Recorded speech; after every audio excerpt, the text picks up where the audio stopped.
Muy buenas tardes a todos. Un verdadero placer estar en esta ocasión con una nueva versión de lo que es el diplomado de líderes, de sucesores.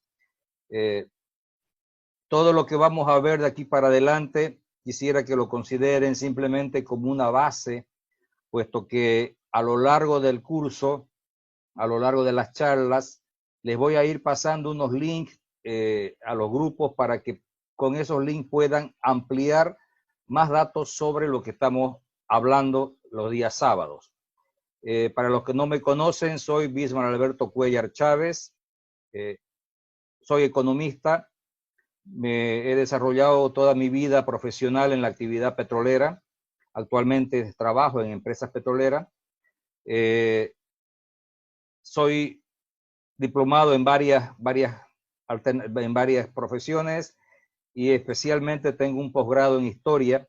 Soy investigador histórico, miembro de la Sociedad de Estudios Geográficos e Históricos de Santa Cruz y de la Sociedad de Estudios Geográficos e Históricos de Sucre. Tengo en mi haber 15 obras escritas. Principalmente me gusta escribir sobre lo que es Santa Cruz en historia, turismo y cultura.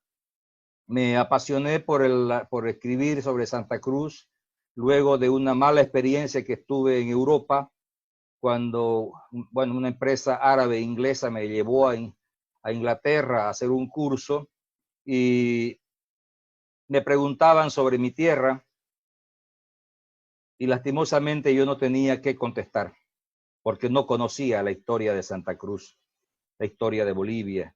Entonces me causó un gran trauma el no conocer las raíces de mi tierra, y así fue como hace 27 años decidí estudiar y decidí conocerme mejor, porque el conocer tu tierra, los orígenes de tu tierra es conocerte mejor vos mismo.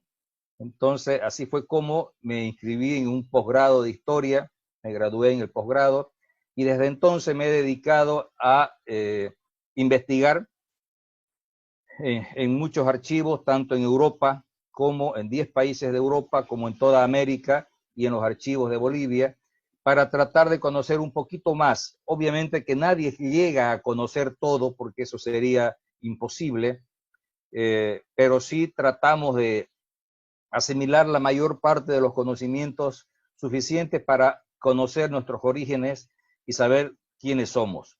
La identidad es lo más importante que tiene el ser humano, por tanto es necesario y inclusive hasta obligatorio debería ser el conocer tus orígenes. Nace esta motivación gracias a la, a la iniciativa de Juventud Cívica Cruceña, quienes han sido los que han motivado toda esta conferencia. Me encanta saber que tenemos 180 inscritos en el curso. Eso quiere decir que hay gente que está ávida de conocimiento y vamos a tratar en algo de satisfacer esas curiosidades y esa ansia de conocimiento, pero como les digo, lo que vamos a conocer los sábados es simplemente una, un grano de arena de todo el conocimiento que quisiéramos impartirles a todos, pero como les digo, van a ver ciertos links que les voy pasando para que ustedes puedan ampliar los conocimientos de los temas que tratemos los sábados. Asimismo, también tengo a disposición de todos ustedes mis obras para que puedan profundizar más a detalle todos los conocimientos. Bien, vamos a comenzar. El término arawak que ustedes ven en la pantalla es algo que no era conocido en Bolivia, sí en América. En América vamos a encontrar en casi todos los países museos destinados a mostrar la cultura arawak. El grupo arawak es un grupo nativo que se ubicó en la zona del Caribe. Es más, cuando Colón llegó a América, no digo descubrió, porque ya había sido descubierto, sino cuando llegó Colón a América, se encontró con el grupo arawak, con los taínos, y entabló la primera relación con ellos. Este grupo arawak, aproximadamente, que vamos a verlo más adelante, pero para ir adelantándoles un poco, para que nos ubiquemos en el porqué del nombre, este grupo arawak, aproximadamente 6.000 años antes de Cristo, comienza a poblar lo que es ahora América del Sur. De él se desprenden 165 pueblos indígenas de América, han sido considerados como los padres genéticos de las culturas americanas, los padres lingüísticos de la cultura sudamericana, porque aunque ustedes no lo crean, nosotros los cruceños ocupamos aproximadamente 400 palabras del diccionario arawak y no lo sabíamos. Entonces, han sido considerados por la Organización Mundial de la Alimentación, por la FAO, como los padres de la alimentación de América. Ellos trajeron muchas cosas como la yuca, el algodón, el maíz y muchas otras frutas y hortalizas, además que implementaron en América un sistema de producción bastante intensivo, como lo vamos a ver en los próximos sábados. Bien, como siempre me gusta decir, vamos a comenzar por el comienzo. Consideremos que este planeta donde estamos habitando actualmente, el planeta Tierra, no siempre fue como ustedes lo ven ahora. Tuvo que sufrir una serie de transformaciones por millones de años hasta llegar a ser lo que es hoy. Quiero aclarar que todas las conferencias que demos, todas las charlas que demos, no tienen ningún tinte ni religioso, ni político, ni racial. Por tanto y cuanto lo que ustedes vayan a escuchar, considérenlo como tema científico, no como un tema ni religioso, ni racial, peor político, ¿ok? Porque vamos a tener algunas sorpresas que pueden ser mal interpretadas por algunos, pero sí les aclaro de que no tiene ninguna intención ni religiosa, ni política, ni racial. Bien, dejando de lado las teorías de la creacionista, de que Dios creó el universo, y dejando de lado las teorías de Darwin, vamos a tratar de más o menos esbozar científicamente qué pasó con el planeta Tierra.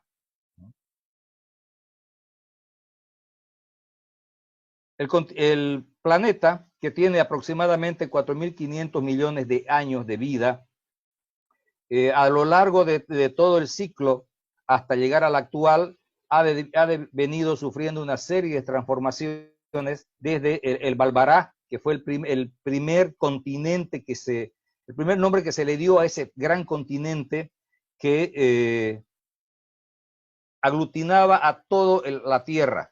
Cuando bajaron las aguas, cuando todo el caos que había al inicio del planeta logra tener un cierto equilibrio, separándose las aguas de la Tierra, emerge un gran continente unido, uno solo, que los científicos lo han llamado de Baalbará. Eso estamos hablando de aproximadamente 3.800 millones de años. La forma que tenía ese gran continente era, como ustedes lo pueden ver, todos estaban aglutinados en uno, porque es natural. Es más o menos como cuando ustedes le echan agua a su patio, van a ver que se forman lagunas y también tienen una parte seca. Esas partes secas que fueron emergiendo poco a poco del centro de la Tierra, cuando las aguas fueron bajando, se fue convirtiendo en una sola masa de tierra que a lo largo de los millones de años ha ido transformándose propio del movimiento de la Tierra. Hay un portal de internet que te muestra los 50 últimos terremotos que ha tenido el planeta en las últimas 24 horas. Y aunque no lo crean, se tienen aproximadamente 180 terremotos por día en el planeta Tierra. Yo lo sigo porque me interesa mucho el movimiento de las placas tectónicas que tiene el planeta, y todos los días ingreso a esa página y me entero de todos los movimientos que ha tenido la Tierra.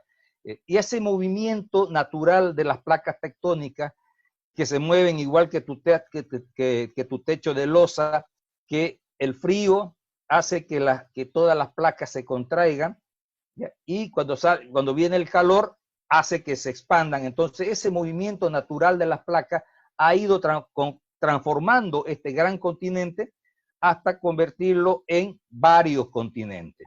Es así que una de las clasificaciones, por ejemplo, la Columbia que estamos viendo en imágenes en este momento, que tiene aproximadamente 1.590 millones de años, estaba de esa forma. Posteriormente, la otra conformación, la Rodinia, que aproximadamente está entre 1.300 a 1.100 millones de años, fíjense ustedes, ya comienza poco a poco a separarse la parte de tierra de la marítima, porque obviamente que entre medio de la tierra también habían ríos, y esos ríos con el caudal y el movimiento natural que tiene el mar, pues ustedes saben que cada 12 horas la marea sube y cada 12 horas baja. Entonces ese movimiento natural de las aguas marinas hacen que el lecho de los ríos se vaya extendiendo y naturalmente va creando fisuras entre los continentes. Posteriormente tenemos la Pacnotia, que ya ustedes pueden ver muestra una separación mayor entre las placas de tierra que tenía el gran continente original. Estamos ya bordeando los 600 millones de años. Y eso es importantísimo saberlo porque es lo que nos va a dar la pauta de cómo era el planeta y cómo fue transformándose hasta llegar a hoy. Ya en la Pangea, que es la que más es donde en realidad comienzan los estudios a partir de la Pangea, porque a los 450 millones de años, ¿ya? Ciertos continentes ya tienen forma, pero aún se mantienen unidos. En el caso, por ejemplo, de África con América, que muchos científicos se preguntaban por qué ciertos animales que habían en África también los había en América.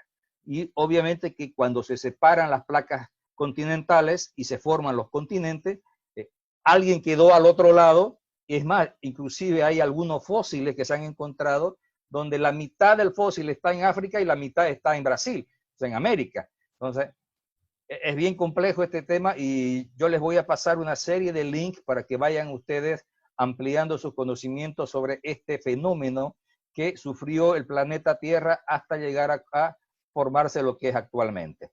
Ese es un mapa sobre el mapa anterior que más o menos le da la forma de los continentes actuales, pero todos agrupados en uno solo dentro de lo que es la Pangea. Como les dije antes, normalmente los estudios se han realizado a partir de la Pangea, 450 millones de años, y lo de atrás es muy pocos científicos se han dedicado a la investigación de qué pasó en los años 3.800 millones de años anteriores. Pero sí, de la Pangea van a encontrar cualquier cantidad de información en internet y una serie de documentales que los puede ilustrar mucho mejor. Posteriormente, ya en la actualidad, para no ir tan lento, en la actualidad ustedes pueden ver esta formación territorial que fue justamente a partir de los 200 millones de años atrás. Esta forma que ustedes ven es posible que en unos miles de años las próximas generaciones lo noten totalmente cambiado. Actualmente, como les dije, la Tierra se mueve 180 veces al día en diferentes intensidades, y antes de ingresar a esta charla, yo estuve mirando un documental de la NASA donde el terremoto que hubo en México el anteaño pasado de 7.5 grados en la escala de Richter causó una modificación del mapa de México, porque justamente ese movimiento causó un desplazamiento de la placa continental donde le cambió la forma al mapa de México. Todos los días tenemos volcanes que erupcionan.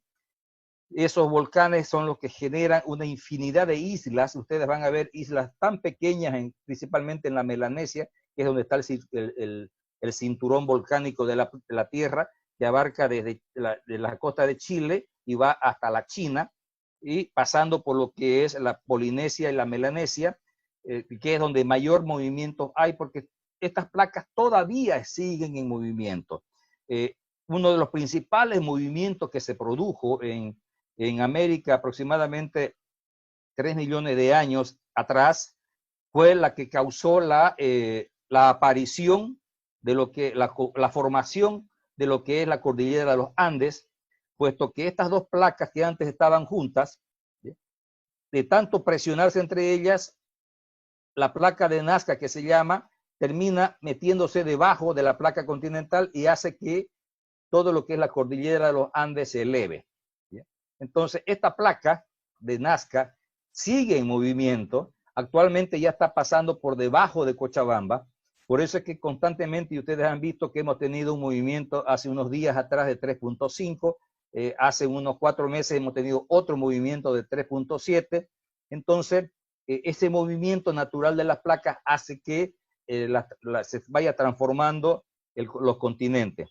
Otro gran elemento que produce en la geografía mundial es principalmente el deshielo de los polos.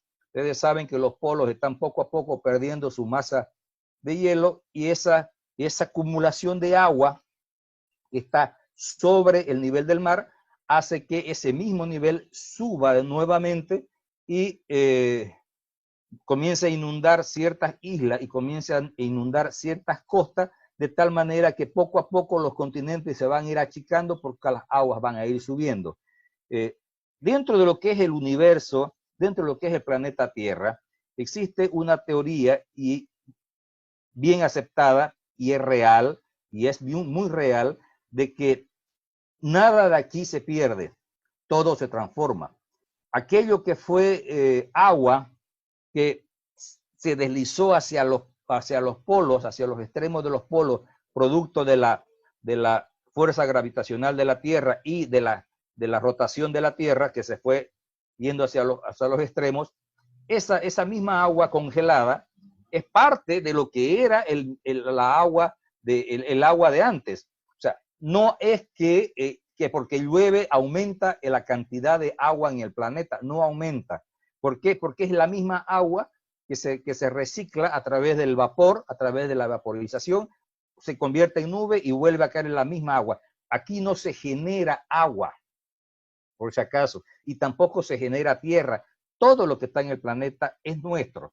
De tal manera que si de pronto viene una era glacial como la última que tuvimos hace 10.000 años atrás, y se congela todo el agua, tarde o temprano va a tener que descongelarse y nuevamente el nivel de los mares vuelve a la normalidad hasta estabilizarse con el tema tierra. El mayor problema que tenemos los humanos ahora es que si se produce el deshielo de los polos, vamos a tener una tremenda subida del nivel de las aguas, posiblemente toda América Central desaparezca, posiblemente todo el Caribe desaparezca y el Mediterráneo dentro de poco se va a ensanchar de tal manera que todo lo que es Portugal y parte de España también va a desaparecer, como las costas de Estados Unidos. Entonces, eso es más o menos un pantallazo catastrófico que les estoy dando, pero que no está muy alejado de la realidad. Porque si consideramos que aquella ficción de los años 60 o de los años 50, hoy se convierte en realidad. ¿Por qué? Porque es algo natural, somos naturaleza, somos parte de este planeta, entonces todo lo que nosotros hagamos o lo que haga el planeta nos va a afectar a nosotros y al mismo planeta. Entonces es muy importante estar atentos a todos los movimientos que se producen en la Tierra. Ese mismo movimiento de la placa de Nazca ha causado una gran fisura en lo que es el territorio cruceño, que se llama la falla de Ñanderapecua. Ñanderapecua es una población que se encuentra en el Chaco, cerca de la frontera con el Paraguay, en la zona sur, y de ahí ha surgido una gran falla geológica de ya varios miles de años, que han generado 3 terremotos en Yacuiba, a tal punto que hizo desaparecer Yacuiba en el año 1900 de nuestra era, y es la que provoca todos los movimientos que tenemos en el oriente boliviano. Esa falla según los expertos, en algún momento va a tener un gran movimiento, una gran fricción que dicen, según los expertos, en una conferencia que tuvimos el año pasado con 8 expertos en sismología y en geología, que cuando esa placa, esa falla de Mandillapecua se active, va a cambiar el mapa de Sudamérica, pues va a crear una apertura desde Portachuelo hacia el sur hasta Buenos Aires. Entonces, esa falla que tenemos nosotros, que es real, hay que estar observándola como que San Calixto y otros expertos más están de ojo en ella, no le pierden movimiento porque justamente sabemos que va a llegar, no sabemos cuándo, porque ustedes saben que en el tema de los movimientos telúricos y movimientos de la Tierra, el aspecto natural es impredecible para el hombre porque no son programados. Así como hoy nos llega un surazo y después ventea de norte, eso no está programado por el hombre, sino que es natural. Pero sí lo que puede hacer el hombre, en este caso ustedes que son estudiantes, es estar de ojo y no perder tilde ni perder ningún detalle de lo que sucede en el planeta, porque muchas veces, nosotros decimos, fue un terremoto en Haití, estamos lejos, ¿qué nos interesa? No, señores, todo lo que sucede en el planeta nos tiene que interesar, nos tiene que motivar. ¿Por qué? Porque somos un solo planeta, no hay otro. O sea, no es que lo que sucede allá no me afecta, sí te afecta. Hace unos pocos días atrás hubo la erupción de un volcán en la zona del Atlántico, que no fue muy fuerte, pero ese mismo volcán hizo erupción en el 1815. Y dirán, ¿qué tiene que ver eso? Sí, esa erupción cambió el clima en todo el planeta. Y dentro de las investigaciones que realizamos, nosotros quisimos saber qué efecto tuvo en Santa Cruz ese volcán que hizo su erupción, como les digo, allá cerca de Australia, en pleno Pacífico. ¿Sí? Y aunque ustedes no lo crean, le cambió el clima a Santa Cruz. Así como le cambió el clima a todo el mundo, también le afectó a Santa Cruz. Por eso es que les digo que todo lo que sucede en el exterior hay que tomarlo en cuenta, no hay que mirarlo de reojo como si fuese, como si no nos afectara, porque sí, en verdad nos llega a afectar. Sigamos. Bien, ahora ese planeta de pronto tiene humanos. No vamos a hablar de la época de los chimpancés para que no encontrarnos con la evolución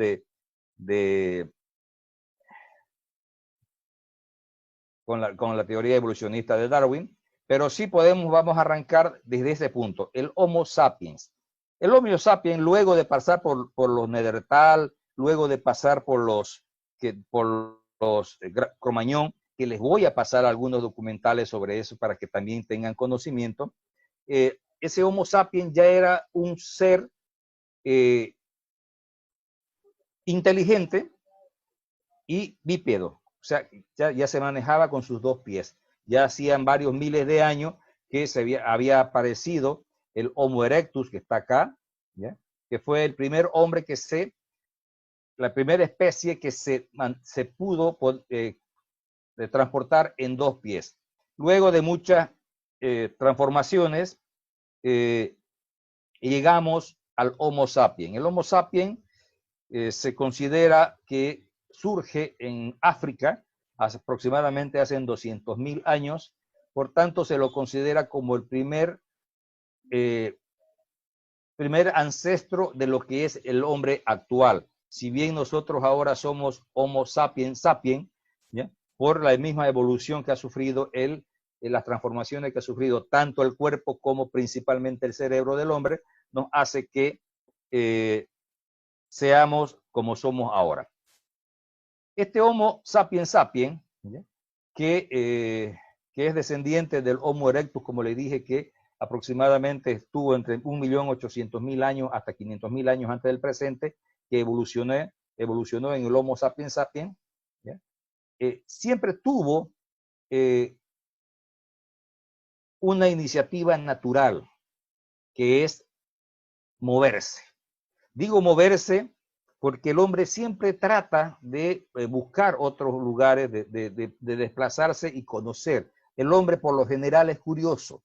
Y es justamente esa curiosidad la que ha hecho que hoy día nosotros nos estemos comunicando con un sistema inédito que es la comunicación a través de un satélite o a través de internet para poder conversar. Fíjense ustedes que esto que estamos viviendo hoy, hace 20 años no existía, hace 10 años no existía, o si existía era un secreto militar, porque los militares siempre tienen el mayor adelanto tecnológico y después de ciertos años, cuando se vuelve obsoleto para ellos, ya pasa al dominio civil. Así funciona, por si acaso, ¿ya?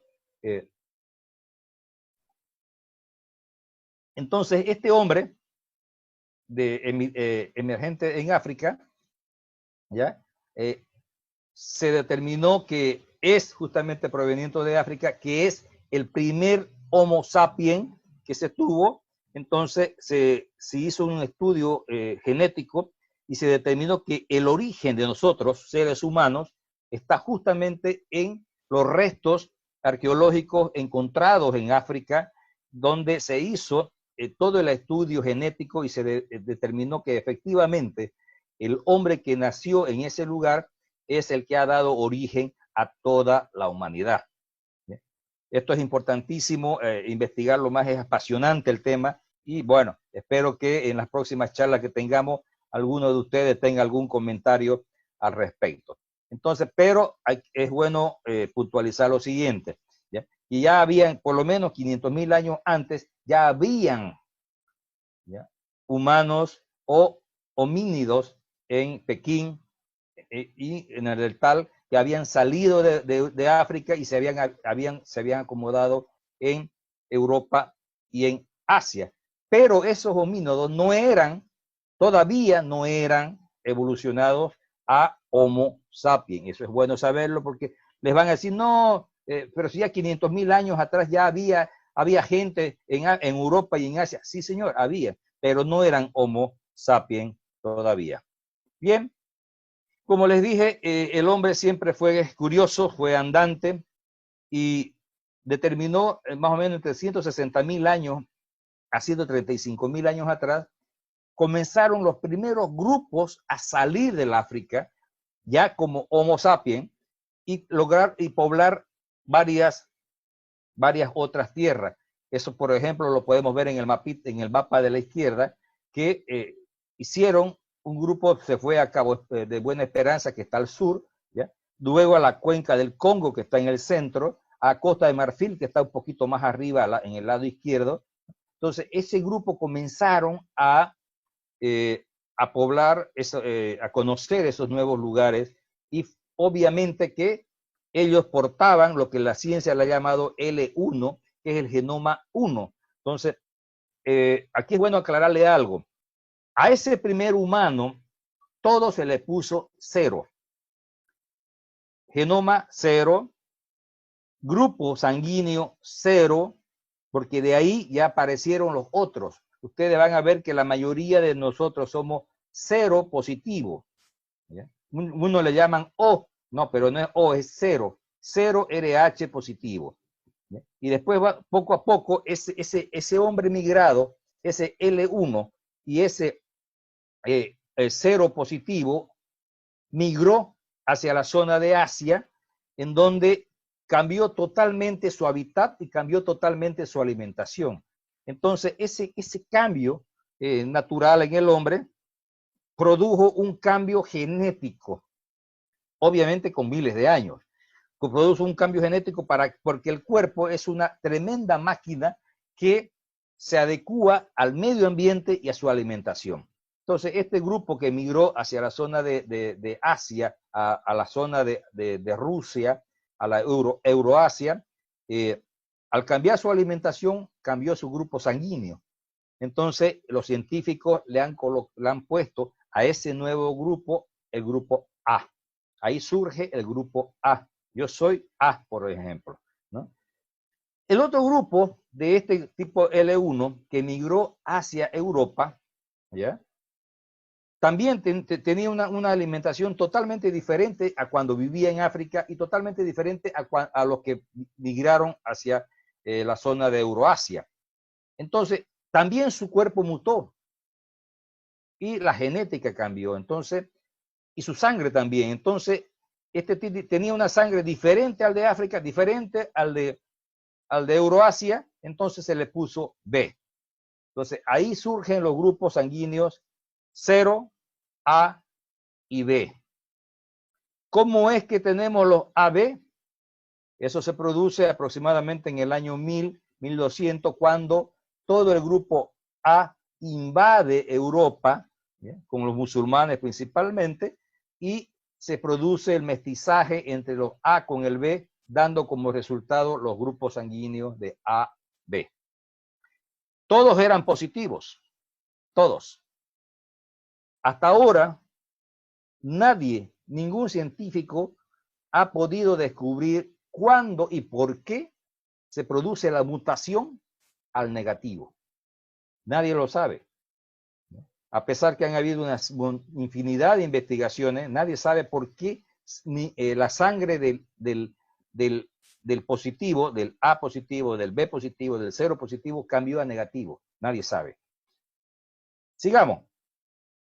Luego, como les dije, se produjo la primera migración, aproximadamente 125.000 años, que viaja a través del Sahara, sube por el río Nilo y encontró una puerta, y por esa puerta se entró a lo que es todo el Asia Menor. Esto está considerado por la ciencia como la primera salida del africano hacia lo que es la parte de Asia Menor, Euroasia.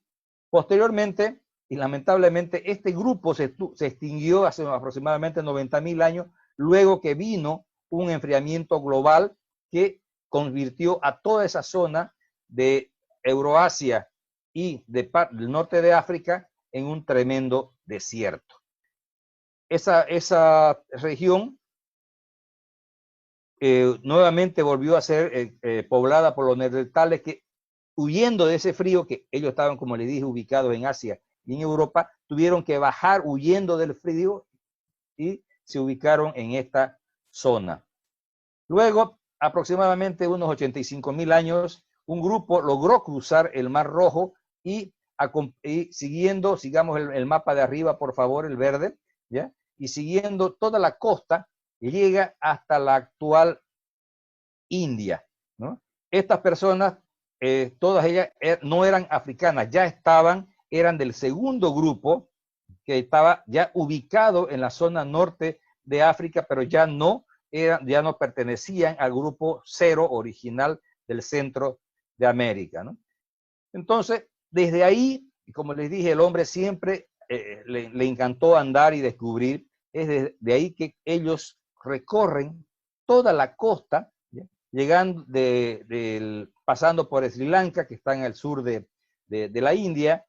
Continuaron a lo largo de la costa, siempre en la parte terrestre. Todavía no teníamos el hombre lacustre, el hombre que usaba canoas, todavía no había. Entonces, así fue como llegaron hasta el sur de China. Esas son las migraciones que poco a poco se han ido produciendo desde el hombre 0 en el África. Posteriormente hubo la explosión de un volcán del monte Toba en Sumatra y causó el invierno nuclear, que duró 6 años, y obviamente que el mismo efecto que causó, lo que les dije, el volcán que erupcionó en el 1815 en la zona de Australia, en el Pacífico. Algo similar sucedió con este volcán, que lanzó tanta ceniza y tanto humo que cubrió el sol durante 6 años. Y eso se convirtió en, obviamente, una edad de hielo, y luego que volvió a la normalidad, tuvieron que pasar 1000 años para que el efecto invernadero de esa erupción vuelva a ser habitado por seres humanos. Entonces, eso fue lo que pasó hace 64.000 años, que fue lo que aniquiló a toda la primera migración que se encontraba rumbo a Euroasia. Posteriormente, después de esa devastación, los grupos se movilizaron y, ojo, aquí aparece la primer canoa. Estamos hablando que el primer grupo cruza en canoa desde la zona de Timor hasta llegar a Australia y obviamente Nueva Guinea. Ese fue el primer desplazamiento que hace el hombre desde la zona de Asia y va poblando toda la parte de Australia, la Polinesia, la Melanesia y todas las islas que van desde en el Pacífico. Este dato es importantísimo porque vamos a ver más adelante la importancia que tuvo esta migración. Luego, ya hace 52,000 años, el hombre ya tiene más movimiento. Si vemos por la parte sur, ya comienza a poblar todas las costas de lo que es Australia y también comienza a migrar hacia Europa. Fíjense ustedes cómo comienza ya a migrar hacia Europa. Esta es la cinta roja. ¿Eh? Luego ya aproximadamente en la mini edad del hielo que se llamó en el año entre 52,000 a 45,000, este grupo llega ya a lo que es la península ibérica. Ya había atravesado todo lo que son los Países Bajos, ya había atravesado lo que era Francia y llega hasta la zona de la península ibérica, ¿no? De ahí ya podemos decir que teniendo ya varios enclaves en todo el mundo, ya el humano se mueve con mayor facilidad y aproximadamente 45,000 a 40,000 años ya un grupo llega hasta lo que es España, miremos el norte, el centro cruza ya el Mediterráneo y se ubica en la zona norte del África. El otro grupo va hacia Euroasia y así sucesivamente toman Japón, China y así logran cubrir ya casi todo Europa. Hasta el momento América se mantenía totalmente virgen. Ya entre 40,000 a 25,000 años, ¿ya? El hombre se ubica, fíjense acá a la derecha, se ubica ya en la frontera norte entre Euroasia y Norteamérica, en la zona más o menos de Alaska. Entonces, así es como el hombre logra atravesar el estrecho de Bering y se ubica y comienza a penetrar en la zona de América. Entre 25,000 a 20,000 a 22,000 años, el hombre cruza el estrecho de Bering y comienza a poblar primero lo que es Norteamérica.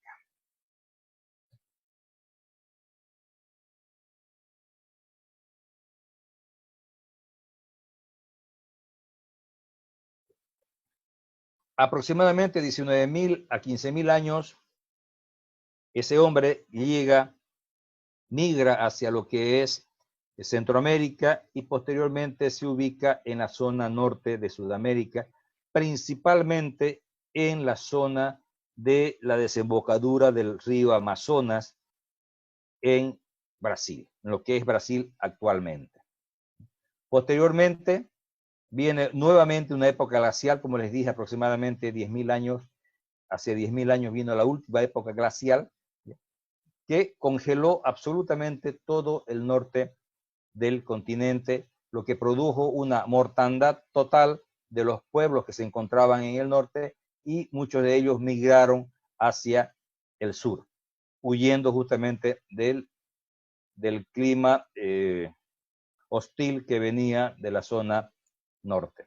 En más o menos entre 15,000 a 12,500 años, nuevamente mejoró el clima y el hombre ya en América del Sur comenzó a transitar por las costas. Fíjense que siempre por las costas, todavía no había usado la ruta marina que posteriormente usaría desde Japón y desde China para llegar hasta las costas de Estados Unidos, las costas de México y las costas de América del Sur.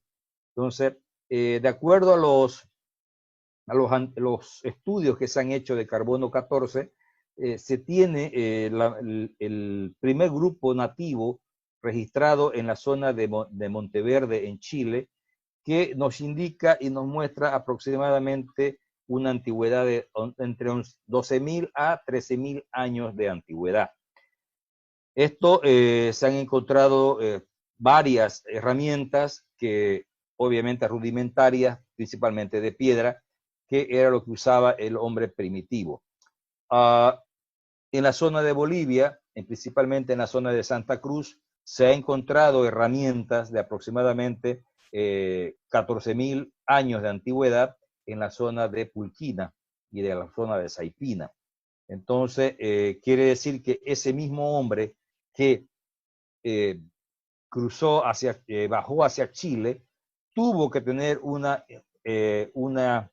o bien a través de Chile, o bien a través del Amazonas hacia el sur, tuvo que tener algún tipo de penetración hacia el continente, puesto que, como les digo, en la zona de Saipina, inclusive hay un museo en Saipina, donde ustedes pueden apreciar todas las herramientas prehistóricas de piedra que se han encontrado en la zona. Este es el tipo de piedra que se usaba y el tipo de flecha que se usaba también de piedra. Una de las piedras más utilizadas era la obsidiana. La obsidiana es aquella piedra que sale del volcán y que se enfría afuera y es extremadamente brillante, bien negra, ¿ya? Penetrante y fila, es extremadamente fila. Ustedes le pasan la mano por el borde y parece una gilet. Y es justamente lo que usaba el nativo prehistórico para poder o cazar o cortar sus prendas. Bien, esta es la datación de los pueblos más antiguos que se han encontrado, que se han podido evidenciar en la zona de América. Tenemos en Brasil, son 32.000 años de antigüedad, de los más antiguos en Piauí. En Piauí se han encontrado restos de ceniza, lo que quiere decir que este hombre que habitó esa zona generaba fuego, ¿no? Ya manejaba el fuego. Entonces se encontraron, si bien no se han encontrado restos humanos, restos óseos, pero sí se han encontrado restos de comida y, como les digo, bastante ceniza en las cuevas de Piauí. De ahí tenemos en la zona de Ayacucho, en el Perú, se han encontrado restos de aproximadamente entre 20 a 17.000 años de antigüedad. Monteverde, en Chile, como les dije, 14.800.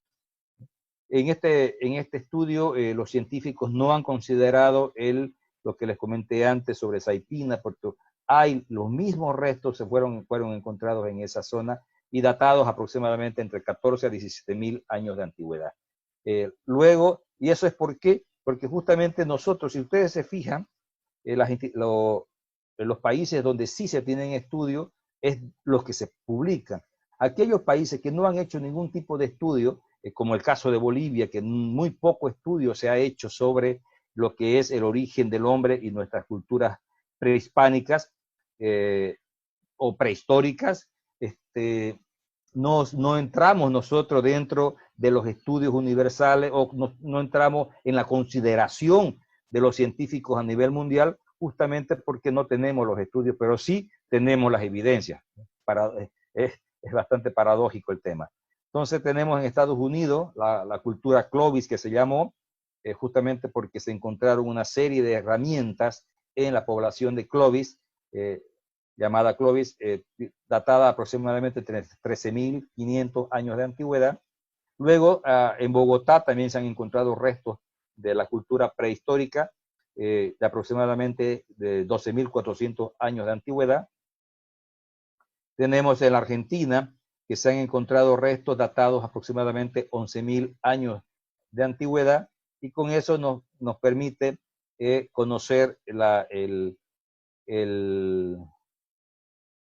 datación de las culturas del mundo. Fíjense ustedes, las de América. Fíjense ustedes, este cuadro en general nos muestra, como les dije, los estudios que se han desarrollado. Es una tarea pendiente de nuestros investigadores y nuestros científicos el poder hacer estudios más profundos, difundirlos a nivel mundial para que la parte cruceña y la parte boliviana pueda ser también tomada en cuenta dentro de lo que es el mapeo científico del hombre prehistórico en el mundo. En cuanto a la genética, también los científicos han hecho estudios genéticos de los diversos grupos que vinieron atravesando el estrecho de Bering, porque no todos, ojo, no todos eran portadores del mismo grupo sanguíneo. Cuando nosotros hablamos de los haplogrupos, es muy diferente hablar del grupo sanguíneo. Los haplogrupos son los genes originales que mantiene la mujer. Ustedes saben que la mujer es la portadora genética de la familia. Entonces, el carnet genético del ser humano lo porta la mujer y se lo entrega a su hijo. El hombre no tiene su carnet genético, si bien proviene de una madre con carnet genético, ¿ya? El hombre no transmite el carnet genético. Cuando hablamos de carnet genético, que se entienda, no quiere decir, por ejemplo, mi padre era AB negativo, el tipo de sangre. Yo salí A. Mi hija, de mis 4 hijos, 3 salieron 0 y 1 salió A. De mis nietos, de los 4 nietos, 1 salió A. Pero no significa que yo le haya pasado el carnet genético. Eso es otra cosa. Los haplogrupos, que quede bien clara la diferenciación entre lo que es grupo sanguíneo con lo que es haplogrupo sanguíneo. Los haplo son el origen, es la génesis que mantiene el ser humano dentro de su cuerpo. Es su carnet de identidad, por eso les digo, ¿no? Entonces, la ciencia ha catalogado a la mujer siempre como la Eva genética. La Eva genética es la portadora, ¿ya?, genética de las próximas generaciones. Entonces, no significa, ojo, que quede bien claro, no significa que estamos hablando del grupo sanguíneo actual, no, estamos hablando de la genética interna del ser humano. ¿Ok? Bien. Estos grupos que vinieron, que atravesaron Bering, vinieron en diferentes oleadas y vinieron con diferentes haplogrupos genéticos. Entonces la ciencia los ha catalogado, como les dije, como A, B, C, D y X. ¿Qué significa la X? La X significa que no es un grupo de sangre o un haplogrupo de sanguíneo no determinado. Hay muchos científicos que al no poder identificar este haplogrupo lo han considerado que no es terrestre. Este haplogrupo X no corresponde a ningún otro grupo que habita el planeta. Por tanto, se considera la posibilidad de que ese grupo sea traído de otro planeta. Que quede la incógnita. Yo siempre les digo, jóvenes, abran la mente. La ciencia nos puede dar tantas sorpresas. Por eso les pido que abran la mente y el espíritu y capten todo lo que les estamos tratando de enseñar. Los haplogrupos A, B, C, D se distribuyeron en todo lo que es Sudamérica.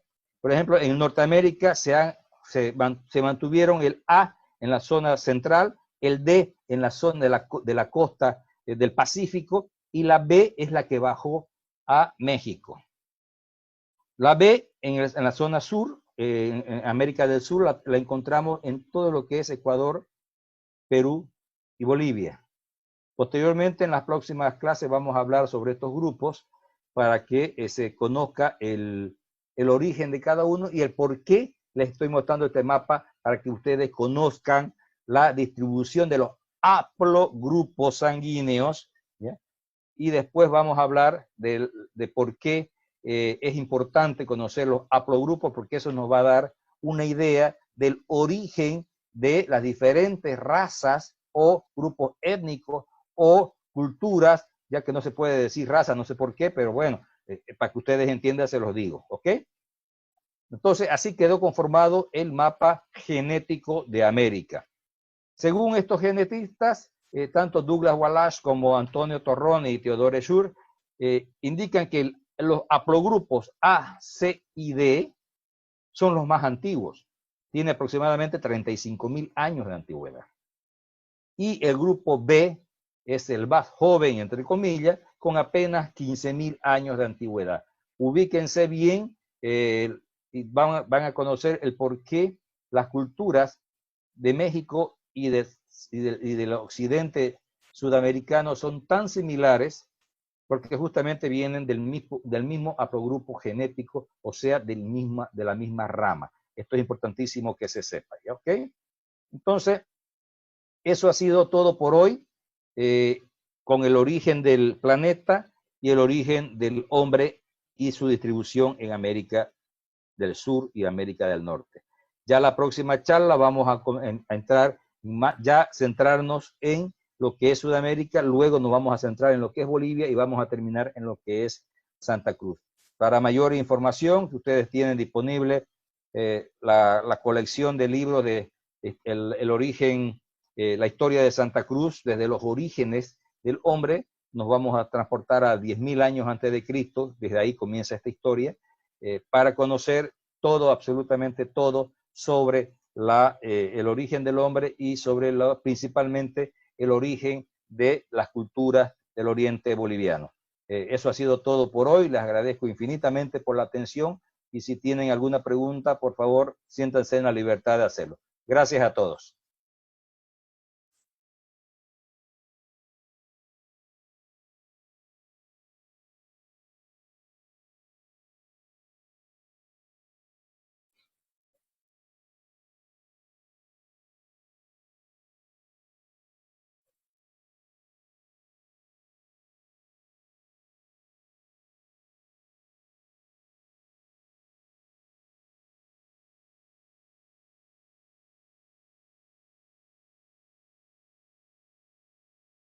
¿Alguien va a preguntar algo?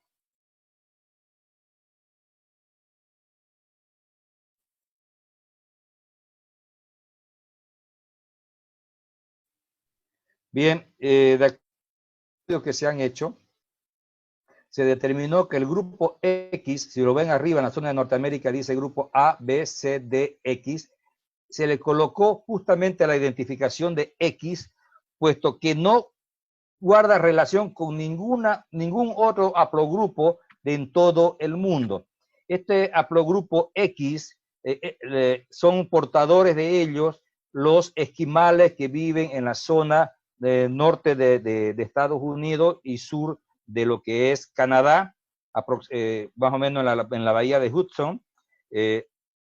Y como les digo, dentro de todo el estudio genético que se ha hecho a todos los grupos humanos, este grupo no condice con absolutamente ninguno.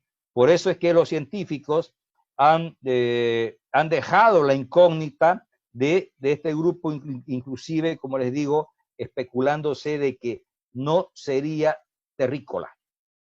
No quiero con esto decir que fueron, no sé, que fueron venidos de otro planeta, no sé, la ciencia, como les digo, como esta conversación es netamente científica, la ciencia hasta el momento no ha podido determinar el origen de dónde proviene este grupo étnico, principalmente los esquimales, como les digo, que viven en la zona de la bahía de Hudson, en la zona de Canadá y Estados Unidos, ¿no?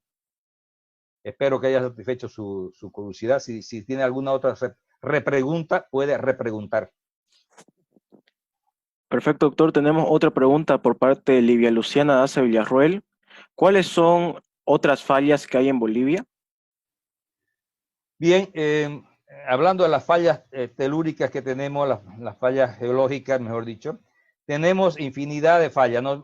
Nosotros, por ejemplo, la más grave es Ñanderapecua, que está en la zona sur. Tenemos otra que cruza desde la cordillera. A ver, para que nos ubiquemos mejor, las cordilleras, tanto los Andes como la oriental, han emergido producto de una presión de abajo. Entonces, al momento que esto presiona a la otra, es más o menos como los ladrillos de tu patio, ¿no? Como las losetas de la calle. La presión entre ellas hace que una de ellas se levante. Al momento que se levantan, fíjense que queda una fisura entre las dos placas y es esa justamente lo que viene a ser una falla. Tenemos una en los Andes, que es bastante grande, tenemos otra en la zona desde el norte de La Paz, que atraviesa y llega hasta la zona de Chuquisaca y Tarija, ¿ya? Que es justamente bordeando la cordillera oriental, y tenemos la otra, que es justamente cuando esa presión hace que la cordillera oriental surja, ¿ya? Esa misma presión, al momento que usted levanta la loseta, se va a dar cuenta que tiene una fisura adelante y tiene otra fisura acá atrás. Esa fisura que hay atrás en la cordillera oriental es la falla de Mandillapecua en el sur del país, que va, como le dije, desde Yacuiba hasta Portachuelo.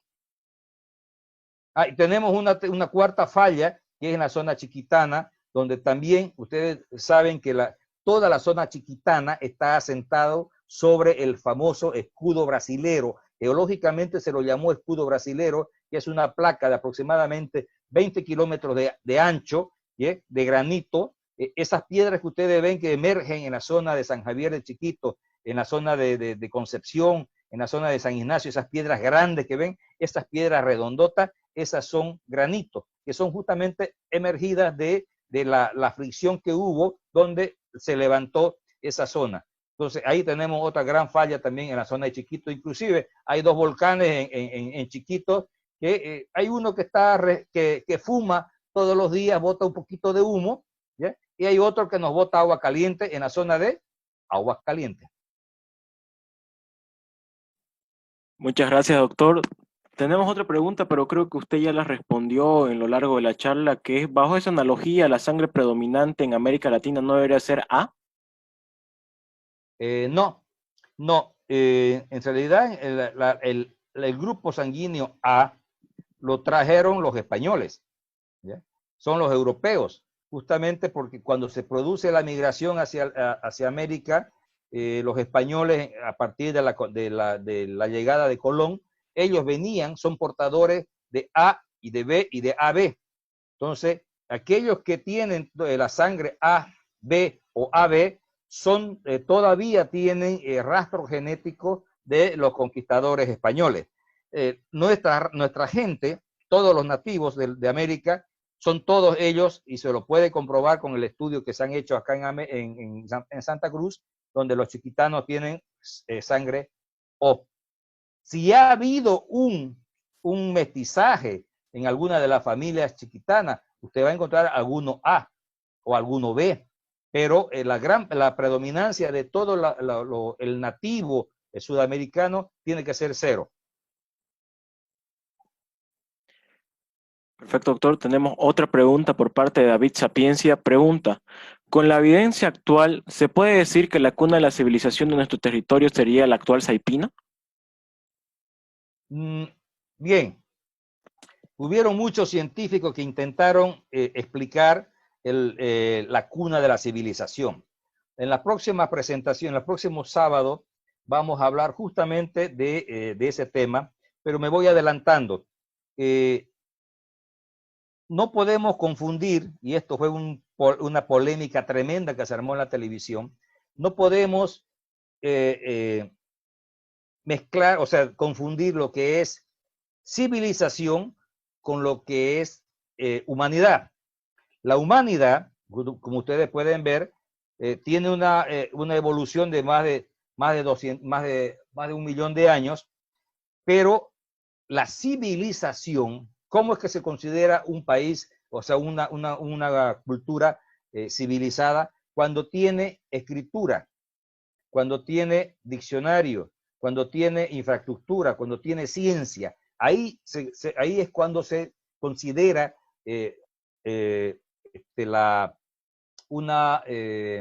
¿cómo le dije? Una civilización. Entonces, científicamente está considerada como la primer civilización humana a los sumerios en la Mesopotamia, que son justamente los que hicieron el descubrimiento de la escritura. Fue el primer grupo étnico que escribió. Estamos hablando de aproximadamente 5.000 años antes de Cristo. Entonces, ahí está considerada la civilización. Que el ser humano hubiese poblado América del Sur y Santa Cruz principalmente, lo vamos a ver en la próxima charla, cuando efectivamente vamos a descubrir que el ser humano estuvo en Santa Cruz hace 17.000 años. Y las primeras culturas aproximadamente entre 6.000 años antes de Cristo. Y ahí la gran disyuntiva que hay y la gran discusión entre Posnansky, que Posnansky hizo un estudio de Tiahuanacu considerando con una antigüedad de aproximadamente 35,000 años. ¿Ya? Y la cultura Urus, de donde proviene el nombre de Oruro, ¿ya? La cultura Urus, que es migrada desde el Amazonas, migró hacia las alturas luego de la inundación y se quedó en lo que es actualmente Oruro. Ellos, dentro de sus escritos de la cosmovisión y de su historia, hablan que ellos fueron los primeros hombres en poblar la zona y estiman unos 10,000 años de antigüedad. Justamente ellos vivieron, según los escritos antiguos que hay en los Urus, ellos vivieron la última época glacial que hemos tenido en el continente sudamericano, que fue hace 10,000 años atrás. Entonces, cuando se congeló todo y comenzaron luego a descongelarse y hubo inundación en todas las partes bajas. Entonces, ellos relatan que cuando las aguas bajaron, ¿ya? Cuando hubo la glaciación, que fue hace 10,000 años, Tiahuanacu ya existía. ¿Ya? Entonces, vamos a conversar este tema más ampliamente en las próximas charlas porque es un tema apasionante y me alegra que alguien se haya preocupado de eso. Y como le dije, la gran disyuntiva ha sido eso, y a raíz de los estudios de Posnansky, que dice que Tiahuanacu tiene una antigüedad de 35,000 años, el Tercer Reich, don Adolf Hitler, envió a su jefe de servicio secreto a que haga una investigación en Bolivia sobre el origen del hombre para ver si el hombre ario que él estaba buscando había nacido en lo que es Tiahuanacu, y si el hombre puro y el primer hombre y la cuna de la humanidad estaba en Tiahuanacu. Luego vino la Segunda Guerra Mundial, perdieron los alemanes y se acabó la investigación. Hasta ahí llegamos en cuanto a la investigación, pero me encanta esa pregunta y la vamos a desmenuzar más adelante. Tenemos otra pregunta, doctor, por parte de Mercedes, que dice: buenas tardes, ¿el alfogrupo es lo mismo que el ADN mitocondrial? Ya, no, el ADN mitocondrial es es la primer célula que tuvo el ser humano en África. ¿Ya? El haplo es porque HAPLO, haplo, el haplogrupo es la división que hizo la ciencia justamente de las variaciones que ha tenido el ADN mitocondrial. O sea, las distintas variaciones que ha venido sufriendo el ser humano a lo largo de los miles de años es lo que ha hecho que haya tanta variedad de haplogrupos. ¿Ya? No es lo mismo que el grupo sanguíneo. Perfecto, doctor. Muchísimas gracias. Cristian pregunta: doctor, ¿la falla de Ñanderapecua cuántos años tiene? ¡Wow! Ñanderapecua, pues estamos hablando por lo menos 1.6 millones de años, que fue cuando se levantó los Andes y se levantó la cordillera oriental. Es antiquísima. Ya. La siguiente pregunta es por parte de Mauricio Eduardo Serrate, que pregunta: ¿al grupo X eran los que los griegos llamaban hiperboreos? ¿Hiperboreos? ¿Me repite, César, por favor? Claro. Mauricio Eduardo pregunta: ¿al grupo X eran los que los griegos llamaban hiperbóreos? En realidad no sé, no sé qué contestarle a esa pregunta, porque acá estamos hablando de aproximadamente 35,000 años y los griegos están apenas hacen 3,000 años antes de Cristo, 3,000 años antes de Cristo, entonces no tengo conocimiento cómo lo llamaban los griegos. Ahora fue interesante saber también, y lo vamos a ver más adelante, que los griegos ya estuvieron en América más o menos en el año 3000 antes de Cristo. Bien, tenemos otra pregunta, doctor, pero creo que ya la contestó, que dice: una consulta, ¿el grupo sanguíneo A es predominante en Sudamérica? Primera pregunta, y de ser así, ¿a qué se debe? No, como ya dijimos antes, no es predominante el grupo A, es el grupo 0 es el predominante en América. Bueno, acá tenemos otra pregunta. La dejo a usted, doctor, si quiere responderla. ¿Puede ser que algunos seamos descendientes de seres extraterrestres, o sea, ovnis?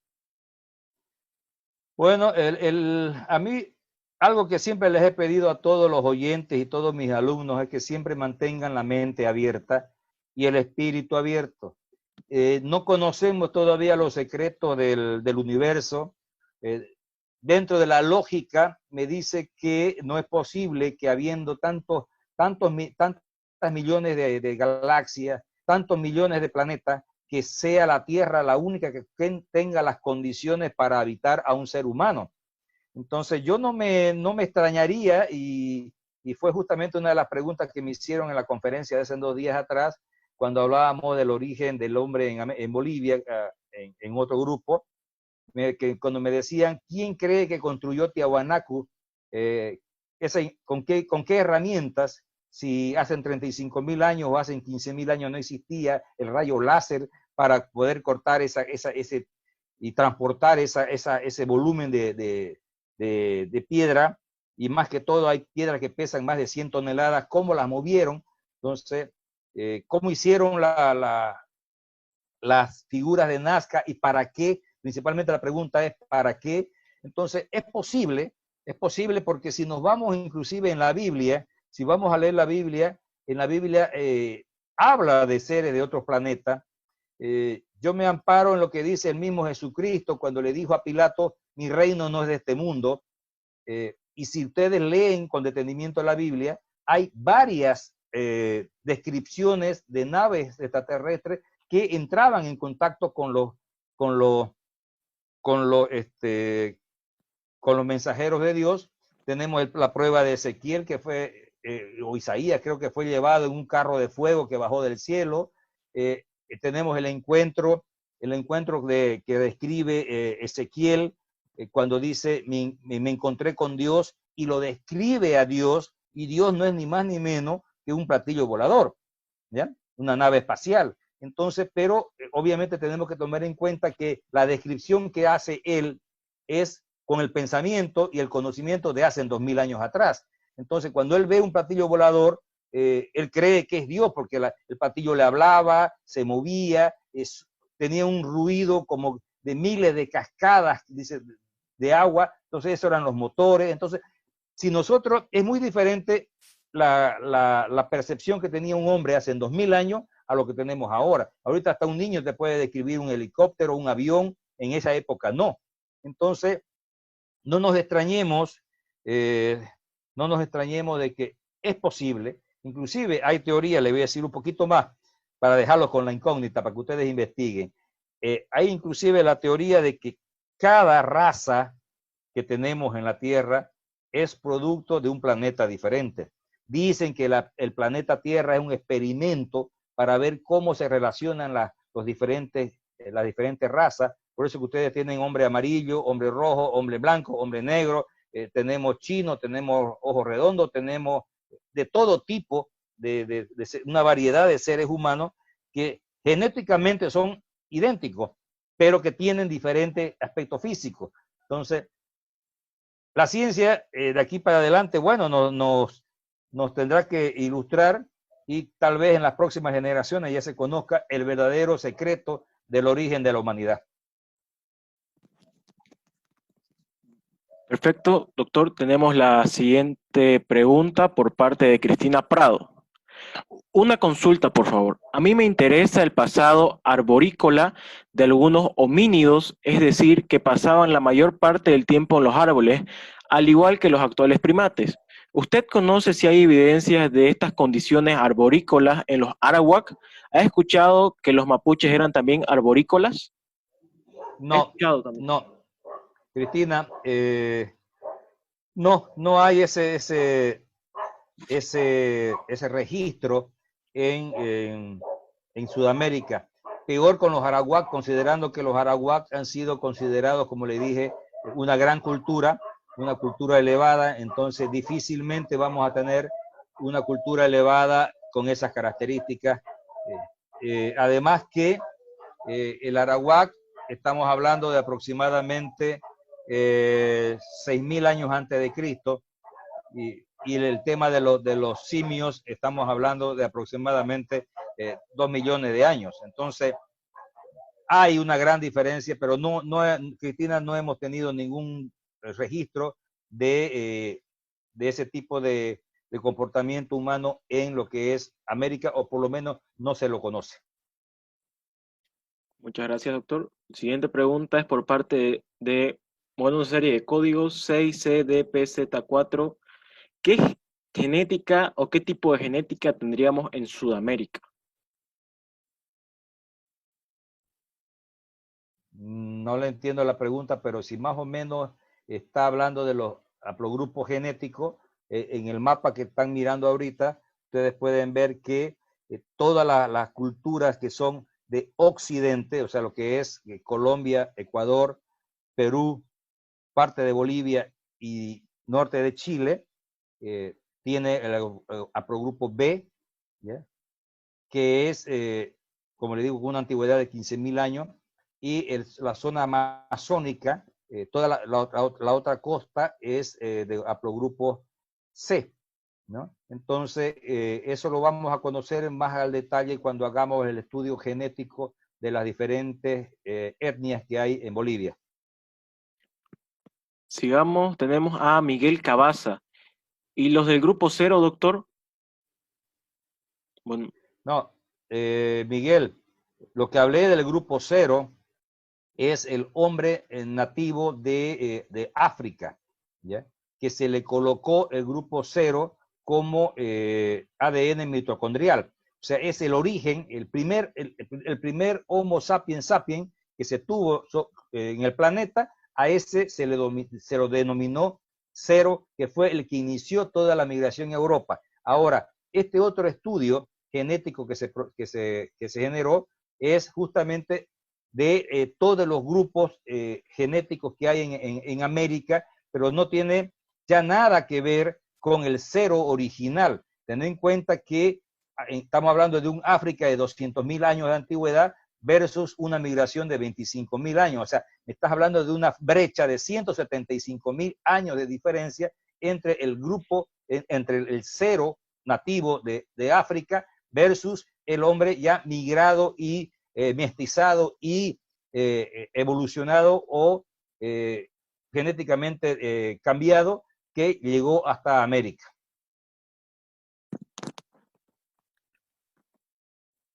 perfecto, sigamos. Tenemos una pregunta por parte de Bismarck. ¿Todas las razas provienen de un solo tronco genético? En realidad, como acabo de explicarle a Miguel, lo que hizo la ciencia fue tratar de identificar a los diferentes grupos. Al primer ser humano se le puso 0. Luego vamos a ver que a lo lapso de los 200.000 años que han pasado, el hombre ha ido evolucionando genéticamente, inclusive físicamente, de tal manera que el cambio de alimentación, el cambio de hábitat, el cambio de clima, el cambio de territorio, ha hecho que el hombre cambie su genética, y es por eso que los científicos, ¿qué es lo que han hecho? Tratar de identificar las variables genéticas que tiene. Ustedes saben que genéticamente somos el 98% idénticos, pero hay ese 2% que es justamente lo que influye en el color de los ojos, influye en el color de la piel, tal vez influye que yo tenga barba y vos no tengas barba, ¿no? Entonces, toda esa variedad es la que se la ha clasificado como A, B, C, D, X, para poderlas estudiar y hacerle un seguimiento a toda la traslación que ha tenido, a la migración que ha tenido el ser humano. Perfecto, doctor. Tenemos otra siguiente pregunta que igual es una duda que iba a preguntar más adelante, pero Roxana Duchen pregunta, ¿qué tan fuerte calculan que sería la liberación de la falla de Ñanderapecua? ¿Qué consecuencias podría tener para Santa Cruz? Bien, antes de contestarle a Roxana, tenemos los estudios que se hicieron el año pasado, la conferencia que se dio, fueron varios especialistas, son más de 3 horas que tuvimos en la mesa redonda tratando este tema. Por si le interesa, se los puedo facilitar. Necesito sí un flash memory porque son más de 20 gigas que tiene toda la reunión. Bien, es una falla extremadamente peligrosa, extremadamente importante y extremadamente real. Uno de los mayores condimentos, llamémoslo así, que tiene esta falla, es que se ubica justamente donde están los pozos de gas. Que el hecho mismo que de la falla que produzca un movimiento fuerte va a generar la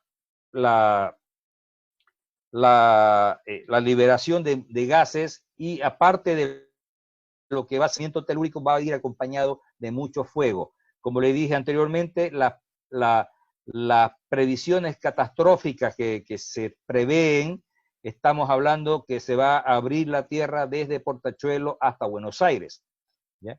Es bastante importante. Por eso es que tenemos a varios institutos de estudios que están permanentemente monitoreando eso, porque saben que va a venir, pero no sabemos cuándo. Es más o menos similar a lo que está sucediendo en Estados Unidos con la falla de San Andrés. Si ustedes entran, como le dije, a esa página donde te muestran los terremotos que hay en todo el mundo, vas a ver que tanto en el Pacífico como justamente en lo que es México y Estados Unidos, se producen cerca de 5 o 6 terremotos por día. Entonces, esos son placas que se están moviendo, porque como le dije, el planeta es un planeta vivo, no está muerto, no está estático. Permanentemente se mueven tanto las mareas, los bloques continentales, se mueven las placas tectónicas, se mueve todo lo que son los dos polos. Entonces, es un planeta vivo y hay que tener en cuenta que nosotros somos los intrusos, entre comillas, en este planeta. El planeta se mueve como debe de moverse, ¿ya? Somos nosotros los que estamos aquí, y lastimosamente la naturaleza y el planeta puede vivir sin nosotros, pero nosotros no podemos vivir sin el planeta. Entonces es muy importante observarlo. Por eso es que esa falla, que es tremendamente importante, es constantemente estudiada, constantemente se hacen reuniones. Cada vez que hay un movimiento fuerte, como fue el del año pasado, por ejemplo, justamente a raíz de ese movimiento que hubo el año pasado en Santa Cruz, fue que a mí me tumbó de mi silla en mi oficina. Entonces, a raíz de ese movimiento es que se hizo este congreso, donde se trató, se desmenuzó, pero hasta con fotos satelitales, con radiografías de tierra, con absolutamente toda la tecnología actual para tratar de determinar qué pasa, o sea, más hecho conocerla, la falla al detalle, para más o menos prever los daños que causaría, porque decir cuándo no se puede. Doctor, tenemos otra pregunta por parte de Harold Salce. Por favor, ¿podría aclarar de nuevo por qué la erupción del volcán de Australia afectó el clima nuestro, o será parte de otra clase? No, ese volcán tuvo tan fuerte su explosión que llegó a cubrir absolutamente todo el planeta de ceniza. Eso provocó que, por ejemplo, áreas donde eran antes áridas, llueva, pero a caudales a tal punto que hubieron inundaciones. El clima en Europa cambió totalmente, hubo una gran sequía, de tal manera que Europa pasó mucha hambre en el año 1815. Asimismo, viene consigo una gran peste llamada cólera, que llega a Santa Cruz en 1815, a la zona de Buenavista y a la zona de Puerto Suárez, y llegó aquí a Santa Cruz de la Sierra también, traída justamente de la gente que venía de Europa. Ese volcán cubrió todo el planeta y cambió totalmente el clima en todo el planeta. Y justamente nosotros, por curiosidad, porque como le dije, el hombre es curioso y ustedes tienen que ser curiosos, porque como le dije al comienzo, no se queden con lo que yo les estoy diciendo. Esto que les estoy diciendo es simplemente la tapa del libro. Ustedes tienen que escarbar más adentro para que lo que yo les diga simplemente sirva de referencia. Tomen nota de esas referencias y después, durante la semana, investiganla para que nosotros podamos conversar sobre eso el próximo fin de semana. Entonces, eso es lo que podría contestarle. Tenemos la siguiente pregunta, doctor, por parte de Sara Caliba. Buenas tardes, doctor. Tengo una duda acerca de lo que dijo del carnet genético. Si pudiese explicarlo un poco más, ya que yo tenía entendido que el patrón de herencia de los grupos sanguíneos se debía al patrón mendeliano. Ya, no estamos hablando del padrón sanguíneo, sino el carnet genético. Resulta que los científicos, cuando hicieron el estudio del hombre cero, se dieron cuenta que ese mitocondrial de Eva con el de Adán, porque se le llamó al primer hombre Adán y a la primera mujer Eva, ¿ya? Mitocondrial, se dio cuenta que el hijo de Adán y Eva, entre comillas, ¿ya? Heredaba todo el carnet genético de la madre, ¿ya? Entonces, y el padre no, como te digo, no traspasaba su genética al hijo. O sea, me estoy refiriendo, no que, o sea, usted me va a decir, sí, pero que lo que pasa es que mi hijo es parecido a mi marido, obvio, ¿no? Pero yo me estoy refiriendo a la parte genética. O sea, ese cordón que es infinito, donde el 98%, como le digo, es idéntico, pero ese 98% es transferido por la mujer. La mujer posee el carnet genético, no el hombre, porque no se olvide que es la mujer la que engendra la vida, es la que mantiene el bebé durante los 9 meses y es ella la que al final de cuentas le entrega todo lo que ella tiene en su cuerpo al bebé, ¿ya? Al feto. Entonces, es muy importante que se diferencie lo que son los grupos sanguíneos, que son los haplogrupos, lo que es la herencia genética, que es el parecido físico con lo que es el carnet genético. Es esa pequeña célula donde está guardado toda la información de ese ser humano, lo posee la mujer. Siga, continuando, doctor, tenemos a Daniel Alejandro Mercado Romero que pregunta, por favor, ¿podría repetir cómo emergió el grupo sanguíneo O? Ya, en realidad el O o el cero, ¿ya? Como les dije, es el primer humano Homo sapiens que hubo en la humanidad. Estamos hablando de 200.000 años de antigüedad y que nace en África. Entonces, al primer hombre, entre comillas, se le colocó, para identificarlo, se le colocó su sangre cero. De ahí para adelante, todas las mutaciones que ha sufrido esa sangre ha ido recibiendo diferentes simbologías. Si ustedes van a entrar a internet para ver la migración genética del hombre, van a encontrarse con N1, N2, N3, M8, M14, K5, es todas las diferentes mutaciones que ha sufrido la sangre a través de las distintas migraciones que ha tenido el hombre. Muchas gracias, doctor. Tenemos otra pregunta por parte de Fernanda Montaño. ¿Hay alguna evidencia o registro de cuándo fue la última catástrofe geográfica en nuestra zona cruceña, entre paréntesis, erupción volcánica o terremoto?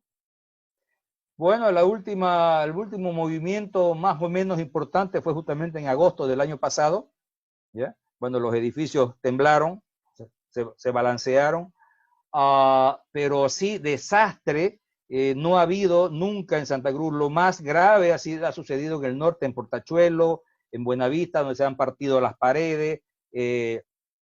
Lo más grave que yo vi fue en Santiago de Chiquitos, que se abrió la tierra y hasta ahora sigue abierta. Ustedes, inclusive, cuando yo voy con mi grupo de alumnos, les muestro la abertura que tiene aproximadamente unos 80 centímetros de ancho, que se abrió la tierra y pasó por en medio de la plaza principal de Santiago y siguió recto hacia la serranía de Santiago. Entonces, y justamente eso es lo que quería decir. Fíjense ustedes que al sur de Santiago de Chiquito está Aguascalientes. Aguascalientes es un volcán. No es ese característico volcán que tiene su montaña inmensa y su boca allá arriba, no. Aguascalientes es un volcán. Si ustedes se fijan bien en el agua, van a ver que hay unos ojos donde brota constantemente agua caliente, que por eso se llama Aguascalientes, ¿sí? Que termina calentando el agua de todo el río, porque eso es un río que cruza. Entonces, esos ojos que yo tengo varias, que le llaman puquio, esos ojos que yo tengo varias fotografías de ellos y tengo varias filmaciones, botan constantemente agua caliente y botan azufre. Eso es un volcán. Que no es, como les dije, la característica física de un volcán de que tiene la montaña y su boca allá arriba. No, el que tiene esa característica es el que está en San Javier. En San Javier hay, en la zona norte, hay un volcán donde todas las mañanas despierta, es una montaña alta y arriba tiene su boca y todas las mañanitas despierta con su halo como si hubiese fumado. Ahí está su halo de humo, ¿ya? Entonces, volvamos a lo anterior. Entonces, Santiago tiene al sur Aguascalientes, que es un volcán, y tiene al norte Aguascalientes, que es otro volcán. Entonces, Santiago está en medio de dos volcanes. Entonces, por eso es que el movimiento que se produjo fue así. Ahora, en Chochís, que está entre San José y Roboré, también en el 1975 tuvo una gran erupción del volcán, porque todas esas piedras son volcánicas, el origen de toda la serranía de Chiquitos es volcánica. Tuvo una gran erupción y destruyó todo el pueblo, murieron más de 15 familias. Si ustedes leen en mi libro la historia de Chochís, van a encontrar ahí los vestigios, y es más, si ustedes van a Chochís, van a encontrar todos los vestigios de la gran erupción que hubo, que vino agua, vino terremoto y vino lava. Entonces, tenemos nosotros, o sea, somos parte del universo. Entonces, tenemos que sí o sí tener todas las condiciones naturales que tiene el universo, que son volcanes, que son fallas geológicas, que son desiertos, que son florestas, tenemos que tener todo de ello. Entonces, espero haber satisfecho la pregunta. Tenemos la siguiente pregunta por parte de Berman Vaca Pereira. Doctor, ¿podría la teoría del caos o la entropía explicar la evolución del planeta Tierra como también de la humanidad? Eso es lo que no sabemos, ¿no? Tenemos también la teoría del Big Bang, ¿no? Y porque, wow, es muy interesante lo que sucede en este planeta. No hace mucho encontraron un mineral que no existe en la Tierra. Es posible que haya caído con algún meteorito, ¿no? O con alguna estrella fugaz, pero es una incógnita. En realidad, el origen del hombre siempre fue una gran pregunta. Por eso que ustedes ven que tiene tanto éxito esa serie Dark en Netflix, del viaje al pasado, de viaje al futuro, porque el hombre siempre trató, y yo también estoy curioso por conocer el origen del hombre, la verdad, por conocer cómo fue que se fundó Santa Cruz, por ejemplo, estar presente en la fundación de Santa Cruz de la Sierra, estar presente en tantos eventos históricos que han habido, y qué más de saber cómo se originó el planeta. Pero sí, lo que sí se puede evidenciar y saber es lo que hay hasta ahora investigado, que es la historia que la misma Tierra te cuenta, ¿no? Porque la Tierra te cuenta su propia historia. Entonces, pero faltan más estudios para saber cuál fue el origen de este hermoso planeta, ¿ya? Y quién sabe si fue el Big Bang, si fue el caos, o si fue, no sé, el reventar de una estrella, qué sé yo. Yo también quisiera saberlo, querido Richard. Bien, tenemos otra pregunta por parte de Paola Virginia Trujillo Carvajal, que dice, muy buena, una consulta, nuestra cultura es tan variada, pero en parte de la genética cambia en varios países. Por la cultura se asemeja entre México, Perú, Chile, Bolivia, Colombia, Venezuela y además países en la misma línea y sus étnicas conectadas. ¿Debido a qué genética puede estar conectada? Bien, a ver, Paola, una cosa es la genética, otra cosa es la cultura. Como les expliqué antes, la cultura es aquello que desarrolla el hombre. Ya la genética, ni modo, así naciste. Entonces, la parte genética, que es lo que está en pantalla, que es lo que más les ha interesado a ustedes, el ser humano tiene esa característica genética. La parte cultural es totalmente diferente. La cultura es la que desarrolla cada persona. Ahora, la pregunta de por qué tenemos la misma cultura o la misma forma de hacer las cosas desde México hasta el sur de Chile, principalmente en la zona occidental.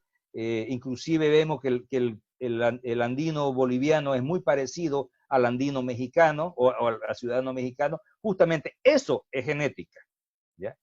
El tema físico, ¿ya? Y el tema genético. Pero en el tema cultural, las culturas, como les dije, dentro de poco vamos a conocer la cultura arawak. El arawak que se asentó en el Caribe, dominó México, dominó Centroamérica y bajó a Sudamérica. Y obviamente que este grupo trajo consigo su cultura y fue manejándola en Sudamérica. Cuando llegaban los otros grupos, porque el arawak fue el primero en poblar América, cultura, no genética. Ya dijimos que el hombre llegó aproximadamente hace 17.000 años, pero la cultura ya traída por los arawak que llegó apenas hace 6.000 años antes de Cristo. Entonces, y todo eso lo vamos a ir comprobando en las próximas charlas. Pero no confundamos la parte cultural con la parte genética. La genética es la que posee el hombre. La parte cultural es la que desarrolla el hombre, que si bien es cierto, hay similitudes y lo vamos a comparar dentro de poco cuando veamos lo que hace el nativo en Piauí o en Paraíba, en Brasil, ¿cómo se llama? En la Pedra de Ingá. En la Pedra de Ingá, allá en el Brasil, tenemos 500, más de 200 petroglifos, que son los mismos que vamos a encontrar en Mutum, los mismos que vamos a encontrar en Mairana, los mismos que vamos a encontrar en Tiahuanaco. Entonces, por eso digo, eso es la cultura del hombre que recorrió. Eso te dice que el hombre caminó por el continente. La parte genética, esa es otra cosa totalmente diferente a la cultura. Perfecto, doctor. Para ir concluyendo, tenemos una pregunta por parte de Claudia R. ¿Cómo se llama el volcán de San Javier? El volcán de San Javier es un balneario, por si acaso, que está en el norte, le llaman Aguascalientes. Está al norte de San Javier. Perfecto, doctor. Yo creo que hemos concluido con las preguntas. El resto se redundan, pero tenemos una más, a ver, que nos acaba de llegar, que es sobre, que habla Diego Suárez. Dice que los sumerios hablan de los Anunnakis en sus tablas o escritos. La historia de su génesis se parece a los relatos bíblicos. ¿Considera que estos relatos son tomados por la ciencia? En realidad, la ciencia es muy escéptica cuando hablamos de ciertas culturas. Yo he leído bastante sobre lo que indicaban los sumerios, porque si nosotros vemos las esfinges sumerias, las esculturas sumerias, nos vamos a dar cuenta que están mostrando, y eso tenemos que ser, como les digo, mente abierta, nos están mostrando gente de otros planetas, nos están mostrando cosas que, por ejemplo, lo mismo que sucede en el Ecuador, han encontrado una cueva prehistórica y resulta que han encontrado un avión hecho de oro, ¿no? Han encontrado un platillo, un cohete que iba a ¿cómo le llaman al Discovery? Un transbordador hecho de oro, ¿ya? Prehistórico. Entonces digo, algo pasó. Nosotros podemos ver reflejadas en todas nuestras esculturas, y vámonos de nuevo a Nazca, qué sentido tiene hacer esas figuras tan grandes si vos desde la tierra no la ves. No tiene sentido que vos hagas una figura en tu jardín que nadie la pueda ver, solamente que la veas del cielo. Entonces, hay muchas incógnitas. Por eso yo les digo, mantengan la mente abierta. Yo no me cierro absolutamente a nada.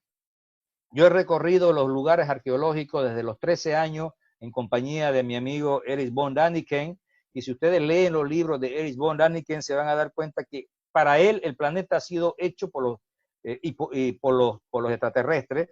Todo lo que hay es extraterrestre para él. En muchos casos es verdad. O sea, me he dicho, en muchos casos no hay explicación lógica, no hay una explicación humana. Entonces, así como antes el nativo veía un rayo y decía que era un dios, así como veía un volcán y decía que era otro dios, como veía la lluvia y era otro dios, veía el fuego y era otro dios, porque no lo entendía. Entonces, lo que el hombre por naturaleza, lo que no entiende es Dios. Entonces lo nombra de Dios. Todo, el ser humano es así. Todo lo que no entiende es un Dios. Entonces, cuando hablamos de los sumerios y de las culturas antiguas, vemos vestigios y rastros de culturas mucho más antiguas o de visitas que han tenido ellos para desarrollar su cultura. Yo les digo siempre, y analicen ustedes la historia mundial, cada vez que la humanidad da un salto cuantitativo en lo tecnológico, ahí es un solo hombre el que lo hace. No es un grupo de estudiantes que desarrolló la electricidad, fue un hombre. No es un grupo de estudiantes que desarrolló un foco, es un hombre. No es un grupo de estudiantes que desarrolló el teléfono, fue un hombre. O sea, siempre hay un hombre que sobresale entre todos. ¿Quién te dice que ese hombre no ha sido plantado, entre comillas, en la humanidad para que justamente le dé un salto cuantitativo y cualitativo a la humanidad? Lo mismo pasa en la Biblia. Fíjense ustedes que siempre fue un profeta. Primero, Moisés, que abrió a ver, Moisés se subió al Sinaí y de allá bajó con las tablas, con las leyes de Dios. Ya, esas tablas estaban talladas con láser. ¿Tenía Moisés láser? No sé. Después tenemos otro caso que abrió el Mar Rojo. No sé cómo lo hizo. Entonces, por eso te digo, el hombre siempre a lo desconocido le llamó Dios. Entonces, es muy posible, y yo me aferro también a muchas teorías, porque yo he visto varios ovnis, no es que no los haya visto, no es que yo crea que así los he visto. Pregunto, ¿y si esas naves que yo he visto vienen de un futuro, de este mismo planeta, pero del hombre del 2030 o del 2080? No sabemos. Recuerden, yo me acuerdo de niño, para nosotros, wow, ¿no? Llegó a la luna el Apolo 11. Ah, la mierda, lejísimo. ¿No? Entonces, y de ahí comenzaron a salir una serie de películas futuristas con viajes al espacio, viajes acá, viajes allá, y Julio Verne ya viajó al espacio, Julio Verne ya había transitado por debajo del mar, tenemos a Leonardo da Vinci, que era un iluminado e inventó el helicóptero, el submarino y tantas cosas más, en una época donde ni siquiera se soñaba o se pensaba volar como las aves o meterse debajo del mar como los peces. Entonces, por eso digo, mantenga la mente abierta. Todo puede ser verdad, nada es mentira. Simplemente que hay que tratar de manejar dentro de la racionalidad humana lo que sea posible y lo que no sea posible. Para mí, la presencia extraterrestre es posible. Continuando, doctor, tenemos una pregunta por parte, dos preguntas por parte de Mauricio Eduardo Serrate Roca. Doctor, ¿conoce la pirámide de Mairana? Primera pregunta. Y segunda, ¿qué relación tiene Tiahuanaco con el continente perdido de Mu? Ya, la primera, sí, conozco la pirámide de Mairana. Vamos a hablar de eso la próxima semana. ¿Qué relación tiene? Y es más, todavía conozco 3 pirámides más que hay en el mal llamado el fuerte de Samaipata, porque ese llamado fuerte en realidad es un observatorio cósmico y ya lo vamos a conversar luego. ¿Qué relación tiene el Tiahuanaco con la civilización perdida de los Antis? ¿Eso es la pregunta? Con la civilización perdida de Mu, el continente perdido de Mu. ¿De Mu o de Mojos? De Mu. En realidad, Mu, para los griegos, el Mu lo han nombrado de muchas formas. Hay Mu, hay Musus, hay Musti. Entonces, dependiendo el traductor, es el nombre que le han puesto. El continente perdido de Mus, que en realidad viene a ser lo que nosotros comúnmente conocemos como la Antártida, ¿ya? Como la Atlántida, diré. La Atlántida, ese continente estuvo ubicado, según los estudiosos, principalmente David Antelo, lo ubica en la zona de Mojos, de Musus, de Mu. O sea, bueno, te digo, el término Mojos, con lo que se bautizó a la zona del Beni, mucho más antiguo. Por eso les dije que íbamos a hablar de la presencia griega en Bolivia o en el Beni, aproximadamente 6.000 años antes de Cristo. Entonces, tenemos vestigios de presencia griega acá, tenemos escritos de qué fue lo que pasó en el Beni con lo que es la Atlántida, porque cuando analicemos la próxima semana los llanos de Mojos, vamos a hacer una serie de descubrimientos que puede que a ustedes les sorprenda, y me gusta esa inquietud que tienen de preguntar cosas a futuro, pero los vamos a ver la próxima semana, porque yo soy un convencido de que la historia de Santa Cruz y del Oriente, ni siquiera hemos escrito la primera letra. Con todo lo que yo he avanzado, con todos estos 26 años de estudio, recién estoy tratando de escribir la primera letra. Ni siquiera podemos decir que hemos avanzado en una frase. Falta muchísimo, muchísimo, muchísimo por investigar, y es por eso que se ha hecho este diplomado, para motivarlos a ustedes, para que no se queden solamente con lo que yo les diga el sábado, sino que vamos durante la semana investigando, explorando. Es posible que ustedes logren descubrir cosas a las cuales yo no he tenido acceso, ¿ya? Que es básicamente lo que uno busca, porque el profesor lo que hace es mostrar las vías de investigación para que el joven pueda descubrir cosas que él no pudo. Así como yo estoy escribiendo más que René Moreno, más que Enrique Finot, ¿ya? No significa que yo sea mejor que ellos, no. Ellos hicieron lo que pudieron con la tecnología de su época y con lo que tenían a la mano. Yo lo estoy complementando. El que venga después de mí, de este grupo sucesores, va a complementar lo que yo he hecho. Va a tener nuevos descubrimientos, nuevos escritos y nuevos libros. Esa es la intención de este curso, que sigamos investigando, que motivemos la curiosidad. Como le dije, todo lo que el hombre ha progresado es producto de una sola palabra: curiosidad. Si el hombre no tiene curiosidad, nos quedamos aquí sin hacer nada. Bueno, doctor, y la última pregunta para concluir es por parte del ingeniero Maldonado. ¿Existe alguna investigación genética en nuestro país, o cuál es en el más próximo al país? Y si existe alguna iniciativa referente a este trabajo genético o a los haplogrupos en nuestra ciudad o en el país. Bien, ingeniero Maldonado, la próxima charla vamos a hablar, como les dije, de todos los haplogrupos de las culturas de Bolivia. Ahí vamos a descubrir muchas cosas que pueden causar mucha polémica. Bueno, ya causaron polémica la primera vez cuando presenté la tesis del origen del hombre en América, pero espero que esa polémica ahora sea más profunda, porque si no hay polémica, si todo el mundo acepta lo que yo digo, estamos perdidos. Tiene que haber polémica, tiene que haber investigación de parte de todos, para que entre todos logremos, no llegar a la verdad, porque la verdad va a ser imposible, pero sí avanzar en el conocimiento. Gracias a todos, ha sido un placer compartir con todos ustedes. Han sido las 2 horas más maravillosas de mi vida. Espero que el próximo sábado también estemos puntuales como hoy y podamos desentrañar muchos otros secretos que aún nos guarda la ciencia. Gracias a todos y muy buenas tardes. Gracias a usted, doctor.